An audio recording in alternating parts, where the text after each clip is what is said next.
नमस्कार मित्रांनो, इन्स्पेक्टर मंजू मालिकेच्या आजचा भाग पाहून तुमचे डोळे नक्कीच विस्फारतील, कारण कथेने आता असं वळण घेतलंय की आर्यनचा गेम उलटा पडायला सुरुवात झाली आहे.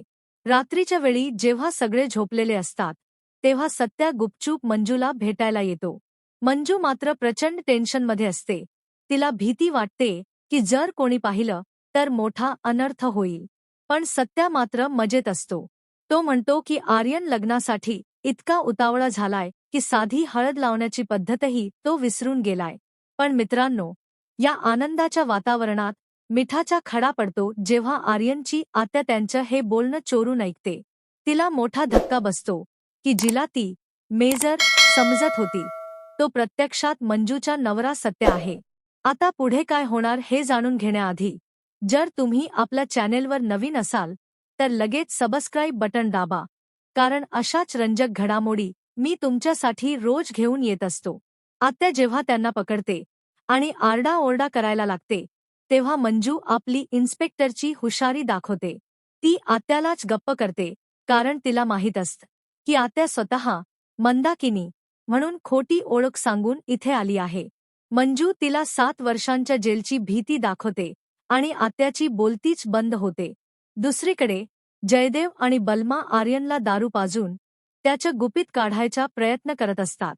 आर्यन नशेत असल्याचं नाटक करतो, पण प्रत्यक्षात तो शुद्धीवर असतो. त्याला उलट हे कळतं की हे लोक त्याच्याच विरोधात काहीतरी मोठा कट रचत आहेत. इथूनच खरी लढाई सुरू होते. मित्रांनो, जर तुम्हाला आजचा हा एपिसोड आवडत असेल तर व्हिडिओला एक लाईक नक्की करा आणि चॅनेलला सबस्क्राईब करायला विसरू नका, कारण तुमच्या एका सबस्क्राईबमुळे आम्हाला खूप प्रोत्साहन मिळतं. रात्रीच्या वेळी आर्यन एक भयंकर पाऊल उचलतो. तो तोंडाला मास्क लावून सत्याच्या रूममध्ये घुसतो आणि गुंगीच्या औषधाने त्याला बेशुद्ध करून गायब करतो. सकाळी जेव्हा लग्नाची गडबड सुरू होते तेव्हा घरात आजोबा दिसत नाहीत, म्हणून सगळे काळजीत असतात. आर्यन संधी साधून मंजूला धमकी देतो की सत्या माझ्या ताब्यात आहे. जर त्याला जिवंत बघायचं असेल तर चुपचाप माझ्याशी लग्न कर. मंजू तिथे हार मानल्यासारखं दाखवते, पण तिने एक मास्टर प्लॅन आखलेला असतो. ती स्वतः सत्याला शोधायला बाहेर पडते आणि तिच्या जागी लग्नाच्या मंडपात घुंगट घेऊन आपल्या बहिणीला म्हणजे सपनाला बसवते. आर्यनला वाटतंय की त्याचं स्वप्न पूर्ण होतंय, पण प्रत्यक्षात तो फसला गेला आहे. व्हिडिओच्या शेवटी आपण पाहतो की आर्यनचे गुंड सत्याला बेदम मारत आहेत. सत्या रक्ताळलेल्या अवस्थेत असला तरी त्याच्या बाणा कायम आहे. तो त्यांना आव्हान देतोय की एकदा का तो इथून सुटला तर कोणालाही सोडणार नाही.